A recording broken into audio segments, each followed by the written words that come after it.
Hey everybody, welcome back to C+J Speedway Review after a fantastic weekend of racing in Iowa for the trucks and the Xfinity Series. And it was Father's Day. Some had a great Father's Day, some had a good Father's Day, some Father's Days were ruined. But at the end of the day, happy Father's Day to all. My name is Chris Burns from the Loki and Jabroni Show. You already know where to find us, and I'll tell you again at the end of the show. Across the screen from me is a guy I don't recognize. Introduce yourself, young man. Okay, so my name is Corey Huffnagel. I am the co-host of the C+J Speedway Review. So if anybody is watching this right now, do not adjust your cell phones, do not adjust your iPads, your computers, your laptops, everything. And yes, Saturday I ended up getting a haircut, and Friday I shaved off the beard. So I look a heck of a lot different than what I was last week. And all I could just say is, it was about time to get that whole thing off. And plus, Monday was pretty humid, so I was going to be sweating like Elvis anyway. But no, I mean, it felt good. It was about time, and I'm pretty happy with it. All right. Well, you look clean. You look presentable. You don't look like a mountain man anymore. Fantastic for you. Now, any big news we want to talk about before we get into the weekend that was in Iowa? One big news that I'm kind of searching around right now is so the truckers are going to be in Gateway on Saturday night. Well, I usually call it either Gateway or St. Louis or Madison, whatever. But one guy that's going to be making his Truck Series debut is Zane Smith. He's going to be driving the DGR Cosley Racing. And if you guys have never heard of this kid, he is part of NASCAR's Next program. And also he ran a couple ARCA races. And let's see, second year ARCA competition. He earned his first 3 wins of the season, winning at Nashville, Talladega, and Toledo when he was driving the 41 car this season. So Zane Smith is going to be a one to watch. I think he is about 19 years old, but like I said, the truckers, they have a lot of young talent, and I'd probably say within the next couple of years, it's going to be taken over by young drivers pretty soon. And that's the way it should be. This is where the young guns, 17, 18, 19, 20, should get themselves ready for the next level. I've always been a fan of the youth movement. I've always been a fan of let the trucks race against the trucks. But sometimes you get a guy on the Cup circuit, 18, 19 years old, isn't ready for what he's getting into. And sometimes that causes problems down the road in his career. I don't think Jeff Gordon hit the circuit till he was 23, 24. And Yeah. he did his time on the lower levels. So that's the difference between a champion and someone who, well, yeah, he won a bunch of races, but never upper elite. So, good on the Truck Series for continuing to search out the best young talent they can and get them ready for that next level or even the level beyond.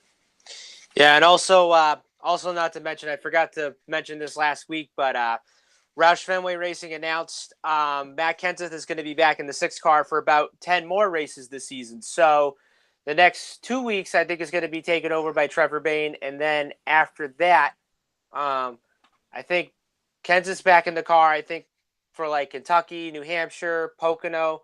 I think Watkins Glen, Bristol, Indianapolis, and then a couple of the playoff races at, I believe, Dover and Kansas and Phoenix. Nice. A lot of places where Matt Kenseth has historically run well, and I'm sure the fans in those tracks are going to love seeing Matt back on the track in their area.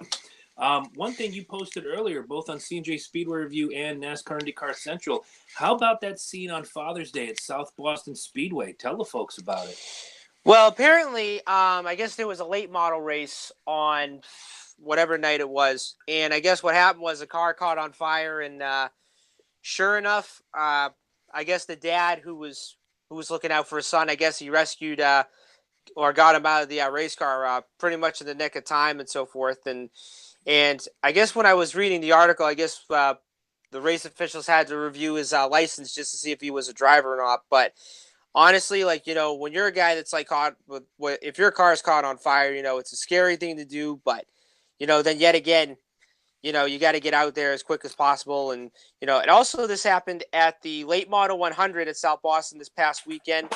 And let's see. So Mike Jones found themselves battling for the lead. And then I guess they crashed, I think, coming off of like turn 3 and 4. And I guess that's how the car caught on fire. That was pretty hairy too, and to see the Yeah. father go in to try to get his son, and then goes back in a second time. What the heck was he reaching in there for? Did he leave his wallet behind? He probably left something behind. I don't know what he left, but he probably had to reach for a helmet or something. Hey, at that point, buy a Maybe new something helmet, let it valuable. go. You already got the most valuable thing out of the car. You got the young Right. man out to safety, no injuries, fantastic on that, dad. But don't go back the second time. Whatever's in there can Exactly. be replaced. The Right. kid can't. So, wow, I didn't get a chance to see any of the truck race this weekend. I watched a good 3/4 of the Xfinity race, and this weekend in Iowa seemed like it was a lot of fun. You want to talk about the Truck Series race? All right. So, while I was at the Zach Brown band concert on Saturday night, even though I DVR'd the race, but yeah, so the truck race on Saturday. So it was kind of like pretty much, one of those races where I did not expect somebody to win. And you look at Brett Moffitt, I didn't really pick him to win the race at all. I didn't even pick him to win the race. I didn't even think he was going to be a contender to win the race. And, but you talk about this team right now, and the one thing I didn't really know of is I guess Shiggy Hattori Racing, needs a full-time sponsor because, they're already looking out for sponsorships and they have to run the full season. And also, not to mention, they got 2 wins, and they're already locked in the playoffs no matter what. So I probably say, like, if there's a sponsor out there, that can sponsor the 16 team, bring it, just bring it in there, sponsor the team, they could use it, because, they need it, they need that extra money, to get themselves go racing and whatnot. But Sure. I probably say, like, the one thing I noticed was Noah Gragson. I mean, he had a really good truck, like right near the end. Thought he was going to win the race, and then sure enough, he ends up pulling off the dive bomb move that Carl Edwards did back in like 2008 at Kansas one time, and that pretty much failed. And but the way I looked at it on Saturday night, it was basically 2 kids, running hard for the win, racing lap by lap, trying to get each other, like, no matter what they can. And but honestly, like, I look at this race on Saturday night, it was a good race, not too much I expect out of Brett Moffitt, but then yet again, the trucks put on a really good show, especially at Iowa. Yeah. Again, watch the 90-second highlight reel. Everything looked good. Brett Moffitt, man, what a rocket that kid had. And you mentioned that they're looking for sponsorship. Yeah. The kid's been to Victory Lane twice in this year. Is it possible that the sponsors are looking for? They should be looking at this kid as a contender right now. Yeah. He's locked into the playoffs right now. He is far and ahead of the rest of the field, with the exception of 2 or 3 drivers. This is a kid you want to get behind and put your sponsorship dollars into. I don't know why they're having problems unless they're asking for something outrageous and ridiculous. This truck should be sponsored tomorrow. Exactly. So, and then how did we all finish? Oh, wait. You got another point you wanted to make. I'm sorry. All right. So then, yeah, plus not to mention, like, if the playoffs would have started tomorrow, Moffitt, I think, would start second because he has 2 wins comparing to Johnny Sauter, who has 4. So he'd be in a pretty good position right now. Sure. And, if you're not number 1, number 2 is a great place to be, especially when you can set yourself in a position to knock number 1 off of their perch, which I'm sure we're going to talk about when we talk about it soon. Yeah. So how did the race break down? We already know Brett Moffitt came home in numero uno. All right. So we look at the top 10 results. So Brett Moffitt wins the race. Noah Gragson comes home second. Harrison Burton comes home third. David Gilliland comes home fourth. Johnny Sauter fifth. Jesse Little in sixth. Cody Coughlin seventh. Christian X eighth. Stuart Friesen ninth. Myatt Snyder in 10th. And then notables, you have Grant Infinger 11th. Justin Fontaine 12th. Austin Cindric 14th. Austin Wayne Sell 15th. Justin Haley 16th. Ben Rhodes 17th. Dalton Sargent 19th. Let's see. Jennifer Jo Cobb 22nd. And then some of the guys who got caught up in that wreck with a couple laps to go, you have Matt Crafton, John Hunter Nemechek, Ben Rhodes, and also Todd Gilliland, who crashed early in the race, finishing in 29th, Joe Nemechek 31st, and J.J. Yaley 32nd. Now, I got to ask you a question before we move on. Did you pick David Gilliland or Todd Gilliland for your finish? Todd. So did I. Where was that finish again? I made a mistake. Todd finished in 29th. 29th. Okay. Dun-dun-dun-dun-dun-dun. Just doing some math while we're here. Uh, Yep. I'm gonna ask you for your happies and sads because I know this is gonna be interesting for both of us. Okay. So my happy for this one is definitely got to be Jesse Little because he finished in sixth. Um, he had a really good truck at Dover a couple of weeks ago when he had that pit penalty, but great run for this kid. I really expect a lot of great things out of him. And then my sad, I'm gonna have to go with Matt Crafton because you look at him this year. He's been consistent, but then yet again, he's not really the Matt Crafton, that I expect him to be the last couple of years, when he was winning races and championships and whatnot. And let's not forget, he won a race last year, but other than that, this team pretty much struggled. And then of course, especially, the move to Ford and whatever, and he qualified great. And then, one point in the race where he had the tire rub on Stuart Friesen, and then next thing you know, he ends up cutting a tire, then takes out, a lot of good contenders like John Hunter Nemechek and Ben Rhodes and Stuart Friesen. Those guys had really good trucks, early in the race, and they all would have finished in the top five, if not a win. Right. I'm going to start with my sad. I have to mirror you. It's Matt Crafton. Here's a guy at the beginning of the season when we did our season preview, I thought was going to be easily in the top five of contenders. I thought he would be stronger than he is right now. He's not done bad, but he's not done well, if that makes any sense to any of you. He's still a contender. You can't count him out. He's been a champion. He's won a bunch of races, but he's got to do something this year to turn this season around for him. My happy is going to go his way to get his sponsorship, to get his, and to make people stay. I'm legit, and you can't look past me. I don't think Sauter's looking past anybody, especially with Brett Moffitt creeping up on him with 2 wins to his 4. Mm-hmm. But this was a real coming out party for Moffitt, and I couldn't have been happier. So now comes the point where I don't know if you remember last week, but our lock and our sleeper for the week, brought to you by the C+J Speedway Review every Wednesday night on YouTube. All right, so Corey, your lock was Johnny Sauter. He finished 5th. Your sleeper was Todd Gilliland. He finished 29th. You add those up, it's 34. You divide them by 2. Your average finish was 17. Do you know why this is special? Why is that? Because this is only the second time this has ever happened. My lock for the race was Johnny. My sleeper was Todd Gilliland. He finished 29th. You add those up, it's 34. You divide it by 2. My average finish was 17. So we're tied.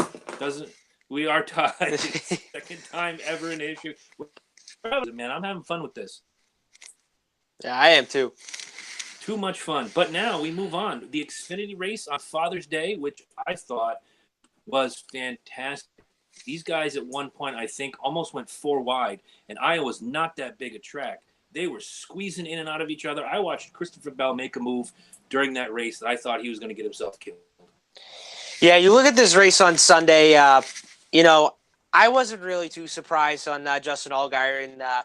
And for all those people that thought, well, he's going to be like the next Logano because what happened last year in Richmond when he won and penalty, boom, didn't get, in the playoffs, whatever. So 17 pretty much changed that around. And not only they ended up winning the race, but they just dominated all day, leading 182 laps. They won all the 3 stages, if I'm not mistaken. Yep, they won all the 3 stages. And but the one thing about Sunday comparing to Saturday, I thought the racing was a lot more exciting, especially when it came down to restarts. But then you look at a couple laps in, the driver would have an easy advantage on the high side, and and the driver on the bottom, is going to try and side draft them or push them up the hill. But it's hard to do that because at Iowa, you have a lot of the bumps and and pretty much the driver on the high side's got a big advantage. But what a run by Allgaier and Christopher Bell right at the end. I really thought that Bell was going to catch him down right before the end of the race, and he didn't really have enough time and so forth. But but I had to say, to come from the back to finish second, I thought that was remarkable.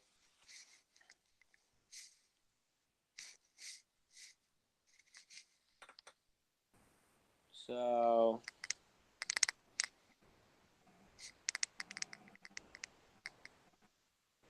And I think we just lost Chris. Or No, I think we got me. We're just okay. I'm losing you. Okay. All right. Hello? Hello? Yeah, all right, we got you. Good.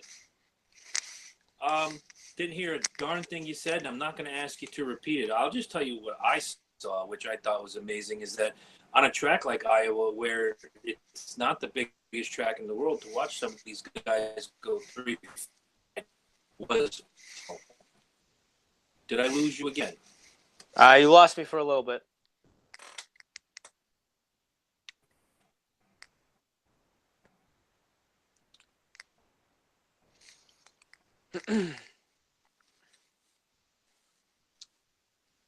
All right.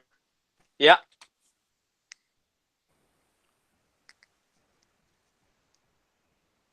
Okay, I see you. Yep. This is fun. I can hear you. Yep, I can hear you.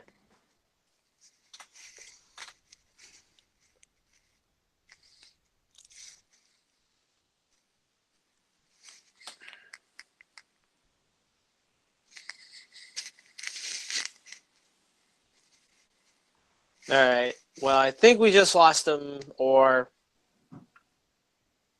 I'm back. all right. Okay. All right. I'm not going to ask you to repeat.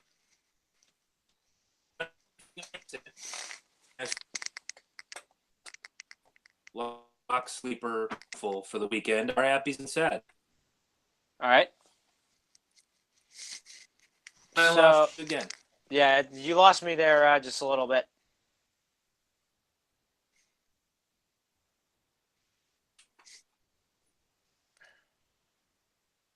What's happening on my end? I apologize to everybody. I wish I knew what was on. But now that I've got you, and you seem pretty stable in what you're doing, and my connection seems to be a little more stable, let's run down finishing order. All right. So Justin Allgaier ends up winning the race. Christopher Bell finishes second. Daniel Hemrick third. Cole Custer finishes fourth. Brandon Jones finishes fifth. Riley Herbst finishes sixth. Ty Majeski seventh. Tyler Reddick eighth. Matt Tiff ninth. And Kaz Gralla rounds out the top 10. The notables, you have Austin Cindric 11th. You have Justin Haley 12th. Michael Annett 13th. Ryan Truex 14th. John Hunter Nemechek 15th. Shane Lee 16th. Ryan Reed 17th. Ryan Sieg 18th. Ross Chastain 19th. Jeremy Clements 20th. Alex LeBay 23rd. Garrett Smithley 25th. Elliott Sadler 28th. Jeff Green 35th. And J.J. Yaley again 40th.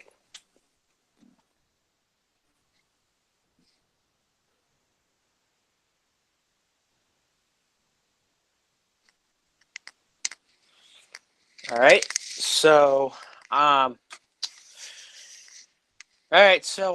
just gonna go quickly to my happy and sad moment of the race. My happy for the race would definitely have to go with Riley Herbst. He made his Xfinity debut on Sunday for Joe Gibbs in the 18 car, and I'd have to say, when you're driving the 18, and no matter what driver gets in that car every weekend, whether if it's either Kyle Busch or Suarez or Eric Jones or any of the Xfinity regulars or anything else in between, But for this kid, Riley Herbst, and to drive the 18 to a sixth place finish, I thought that was pretty good out of him.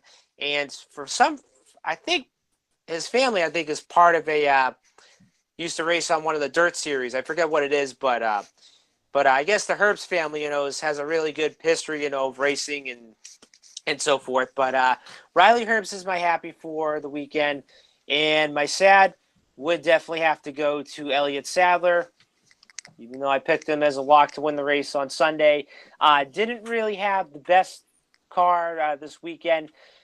Pretty much had a little bit of car trouble, and he ends up finishing 28th. But like I said, I'm a little disappointed with that finish, but hopefully, Sadler could rebound anytime soon. Of course, because he's got the experience, and of course, much like on the Truck Series, I'm mirroring your sad. I picked Elliott Sadler. Streak of bad luck continues, man. You talk. The how much more can Elliott Sadler? He the standings after this, but bad weekend for Elliott Sadler. My happy is Christopher Bell, man. He just keeps improving every single week, and that they did, making it nearly 4 wide at one point. Kill somebody else, but he got through it with no problem, and I was pretty impressed. So I'm going with Christopher Bell. Can you still hear me? I can still hear you. Here we go. Okay. You there? Yep. I'm here. You know, we did this for a couple of weeks with Skype, and we never had a problem. Now we're back. Yeah, I thought Skype didn't have that much problems whatsoever.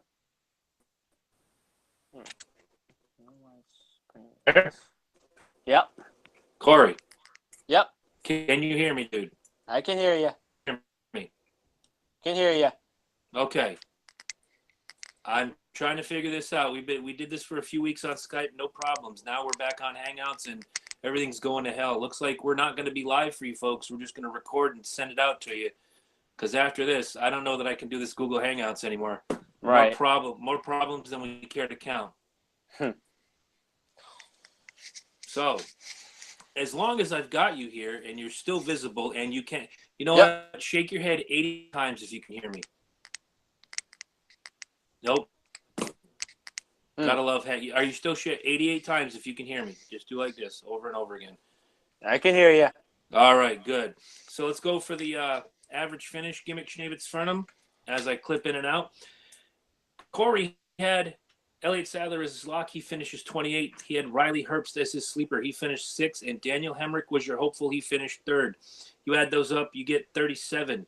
You divide that by 3. Corey, your average finish this weekend was 12.3 on the Xfinity Series. All right. But I picked Christopher Bell as my lock. He finished 2nd. I had Elliott Sadler as my sleeper. He finished 28th. And I had Michael Annett as my hopeful, who finished 13th. You add those up, you get a total of 43. Divide it by 3, and you get 14.3. Corey is the winner of the Xfinity race in Iowa, average finish contest Jones. All right. Before we go into the weekend that is coming with the trucks in Gateway St. Louis and the Cup in Sonoma, maybe it's time to introduce the question of the week, which if you don't hear it here, it will be on the C+J Speedway review page right after we get off the air. And you guys will have a chance to answer, and we'll answer your question, both of us. We pick three or four answers and see how you do. But the question of the week I have for you is, Sonoma being one of 2, now 3 road courses that we have in the NASCAR Monster Energy Cup Series, who is the favorite going in? And we don't have to answer this now, Corey. This is for the people. Okay. In your eyes, who we're going to talk about who our favorites are in just a few minutes. But for the people going forward, who is the favorite for these 3 road courses? You can go with a guy who's won there a billion times like Jimmy Johnson. You can go with a sleeper like Daniel Suarez or an up-and-comer like Alex Bowman. Whatever you choose, you tell us. And next week we're going to give some of your answers right here on C+J Speedway Review. But since we're talking about it, we may as well answer. 3 road courses now on the series. This circuit's getting better and better. Corey, who's the favorite in these road courses? Just one driver you think is going to have the best average finish in the road courses this season? Yeah, I'm looking at it, and I'm going to have to say A.J. Allmendinger on this one. You know, I thought about Allmendinger, but part of me says, you know, we keep talking about that panic button. This might be the coming out party, although he's not going to be in any of my picks. Jimmy Johnson could reignite his fire either at Sonoma, Watkins Glen, or at the Roval in Charlotte come October. Oh, you don't agree with me? Well, I mean, like, you know, Johnson only has like one road course when it's Sonoma back in like 2010, and I probably say like since then, you know, he hasn't had like the best of success on the road courses the last few years and so forth. But I probably say that, you know, I don't expect him to win this weekend. No. But I probably say the next couple of tracks, you know, I do expect the 48 team to win. I'd have to say maybe one race this season. Well, yeah, when you look at some of the tracks coming up, like Daytona or New Hampshire, one of these races, He's a threat in every race. You can't count him out. Based on his success this year, or lack of it, you kind of do have to count him out. He's probably a hopeful in every race he runs, but at this point, it's just not. It's not a banner year for the 48. No. And I've lost you again. And you're back. Awesome. Yep. Not a banner year for the 48. That's where I left off. So let's talk about the trucks at Gateway. Okay, so we have the trucks racing at Gateway / St. Louis, Madison, whatever you want to call it. Saturday night, 8:30 p.m. Eastern Time on FS1. Sirius XM, if you guys have Sirius XM, it is on channel 90. And the guys that will be covering the race will be MRN.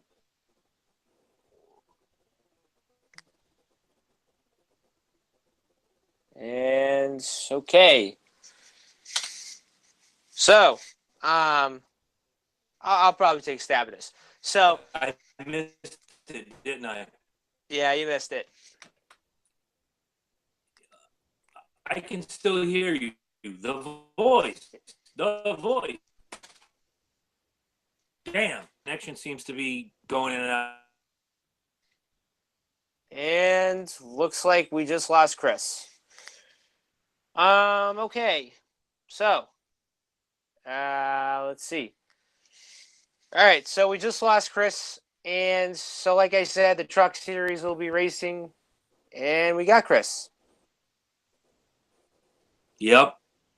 So far. All right. What's going on? But I missed the voice of NASCAR. I'm not going to do it again until we break down the Cup, if they're even running on MRN. The voice of NASCAR. You got it. Thank you. All right. Let's get to our picks before my house blows up. Yeah. Okay, so real quickly, my lock this weekend is going to be Noah Gragson. Ran really good at Iowa this past weekend, and I really think this kid, can get win number 2. Gateway is kind of like, it's a little bit similar. It's like New Hampshire almost, but you got that big turn, like going in the turns 1 and 2. But it was a tough pick for me, but I'd have to say Gregson's going to be my lock. My sleeper, I'm going to have to go with Todd Gilliland on this one because, I really think this kid, is ready to win a race. He's in a really good truck.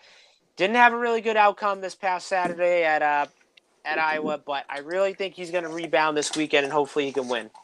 Great picks all the way around. I went a different way, so we're not going to have a tie this week. Did I lose you again? You lost me a little bit. I see you. Can you hear me now? Yep. Let's wait for it. Here, the breakdown is over. I'm going momentum. My lock is going to be Riley Herbst. After this past weekend in the Xfinity Series, I actually see him coming home with a victory in the Truck Series. It's not hard to imagine that Riley Herbst can wheel that truck around and make himself a winner. So Riley Herbst lock. The sleeper, Grant Enfinger. I think that he's ready, he's primed, and he is going to make a move that is going to catapult him into the playoffs. So Herbst, Enfinger. Boom. Mark it down. I already did. And you got Gregson and Todd Gilliland. See, if Todd and Dave both run a race, we have to say out loud which one we're picking because then that screws everything up. Right. Sorry about that on the old average pick thing. So no, the Cup, Sonoma, one of my favorites. People may not like road courses. I do. I'm going to tell Eddie he has to watch this weekend so he can see them go left, right, up the hill, down the hill. And not to mention, the restarts, make it pretty interesting as well. Oh, yeah. Now that, in the last however many years that double file restarts have been, in the play, when it was single file restarts, it was just garbage at a road course. But now with the 2x2, and especially when you really don't have a groove like Daytona or Kentucky or Talladega where I want to go to the high side. You want to be wherever that first turn is. If it's going to the left or to the right, you want to be on the inside of that turn on the restart. Yeah. Because you don't want to get pushed up into the grass or into the gravel or wherever. So I'm looking forward to seeing how they select their restart position, whoever's in the lead. And then that's where you're going to see the difference between, say, if a Harvick, Kyle Busch, someone like that is in the lead, or if someone like a Byron or Suarez is in the lead and they feel comfortable, the vets are going to pick wherever the first turn is. I want to be on the inside. Yeah, I mean, like you look at it, the race at Iowa this weekend, both the trucks and the Xfinity race. Normally, the leader would always chose the high side, whatever came down the starts and restarts and whatnot. But you look at the road courses. I mean, yeah, I mean it's going to be very interesting, like what they choose, and honestly, like I'd probably say if I was a driver, I'd have to restart on the outside because you get that good advantage going up the hill and going into the first corner and boom. Yeah, I'll buy it. Absolutely. Yeah. Now that I'm thinking about the way the course is laid out and going back to the NASCAR on Xbox in my mind, where you have the quick left turn and then big sweeping right turn, the outside may be a better possibility on that particular course. So I'll buy it. So go ahead. Let's throw out some locks, some sleepers, some hopefuls. Corey Huffnagel, hit it. Okay, so my lock this weekend, I'm going to hit a fastball on this one. I'm going with AJ Allmendinger. You look at it, he's been really good on the road courses the last couple of years, and he won at Watkins Glen back in 2014. And I really think, this could be a guy that could steal a win, not only at Sonoma, but could possibly be at Watkins Glen in August, and then also the Roval at Charlotte. And I've seen him run on the road courses, especially when he ran for Penske in the Xfinity Series one time when he won 2 races. So, yeah, Allmendinger is going to be the lock, and it's going to be very interesting to see how he does this weekend. And not to mention, he's pretty much another Chevrolet team that could probably get a little bit of oomph or boost this weekend and so forth. Now, my sleeper on this one, I'm going to have to go with Daniel Suarez. So from what people told me, they said, Suarez is a really good road racer himself. He finished 6th last year at Watkins Glen. He won a stage in that race. And I look at this kid. He's another one that I think that could win the race this year, and not to mention be the first Mexican-born driver to win a Cup race. And I really like Daniel Suarez as well. I mean, I think this kid's got a lot of talent. I mean, I remember when he won the Xfinity Championship a couple of years ago, and that was pretty much a really great moment for him. But yeah, I look at the 19 team, I think they're going to be a one that's going to run up at the front Sunday. And you're hopeful, sir.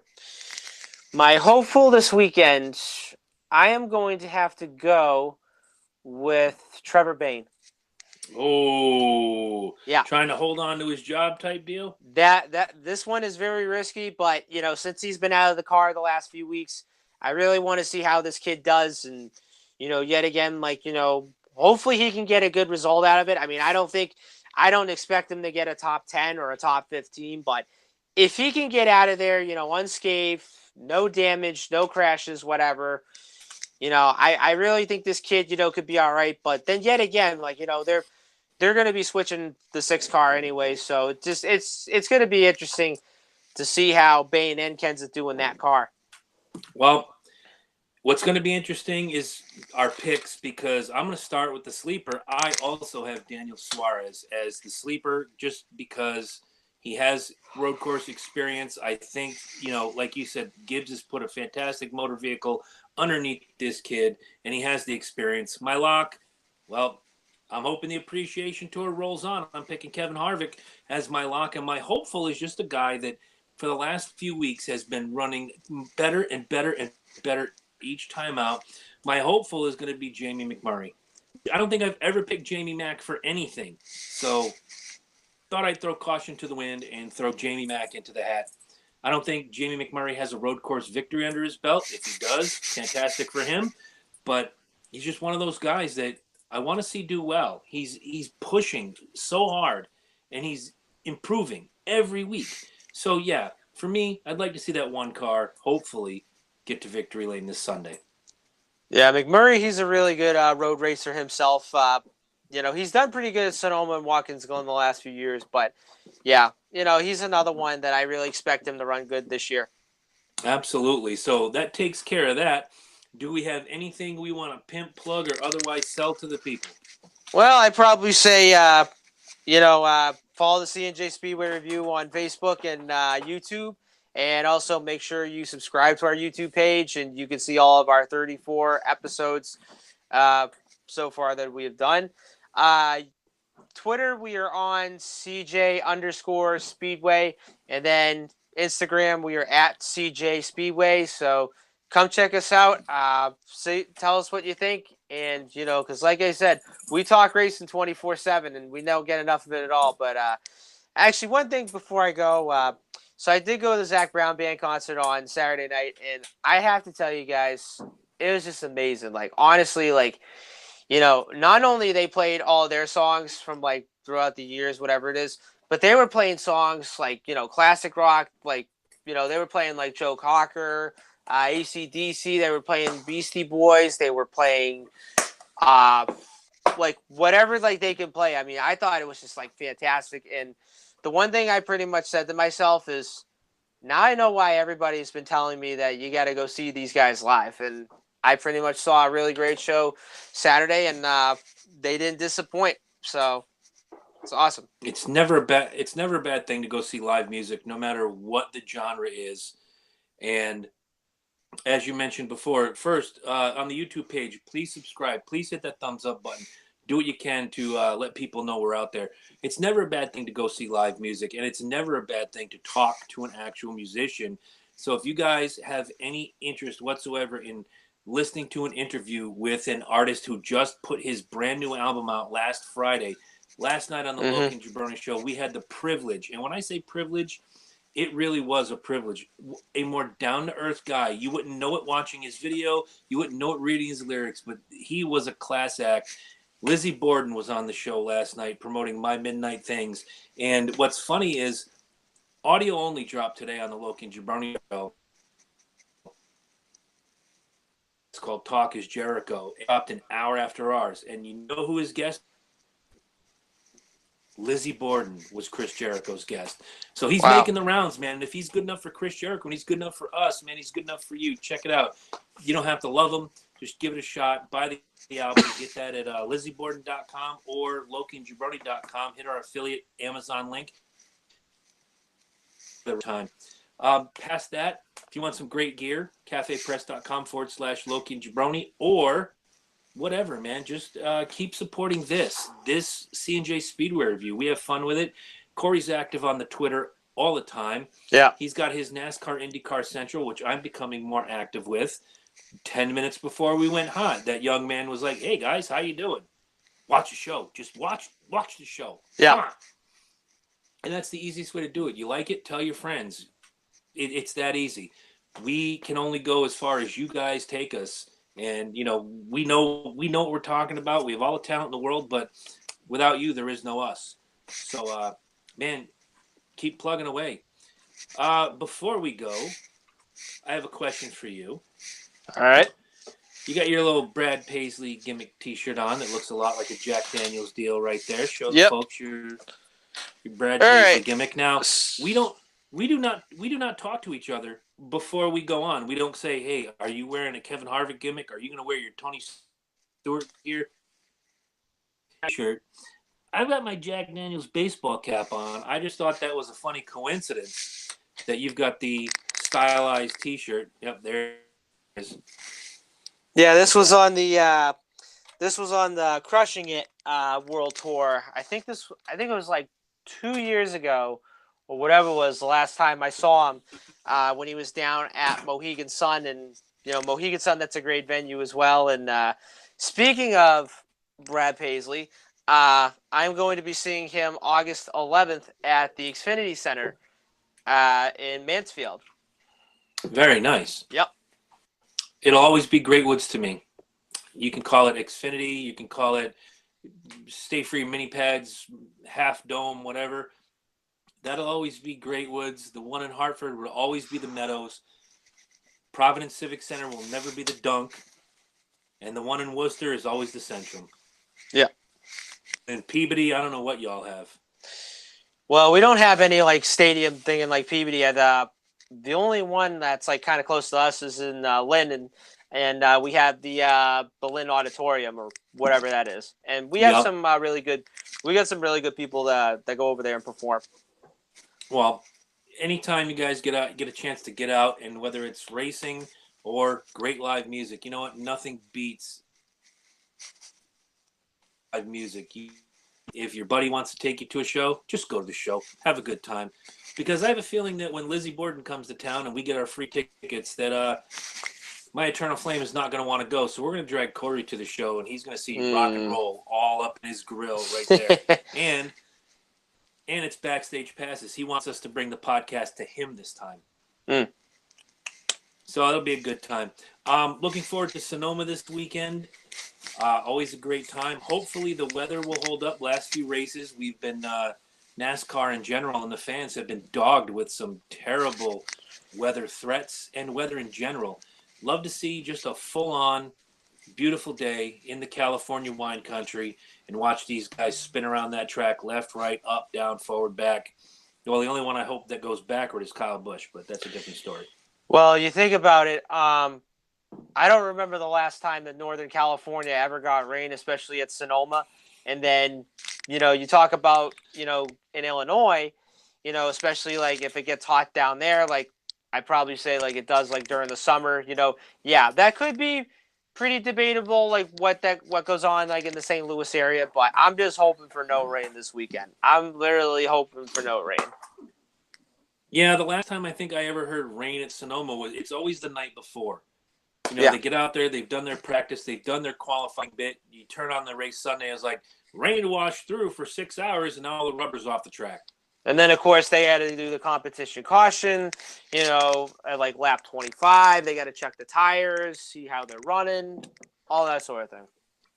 Well, it would probably be around lap 10 because I think there's only 100 laps in the race. 110. Okay, see? So we're close. So it'd probably be around lap 10, 12 that they throw a competition caution if and only if we get rain in California on Saturday night.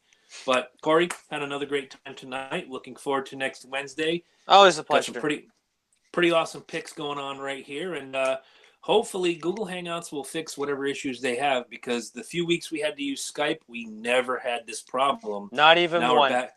Nope, and now we're back on the Hangouts trying to do it live, and it's problem after problem, man. So, guys, we're going to have a little executive meeting when we go off the air, and we're going to decide what we're going to do going forward. All right. One thing we're not going to do is abandon you. Thanks for joining us, and we will see all of you next week right here on the Voice of NASCAR on YouTube. Good night.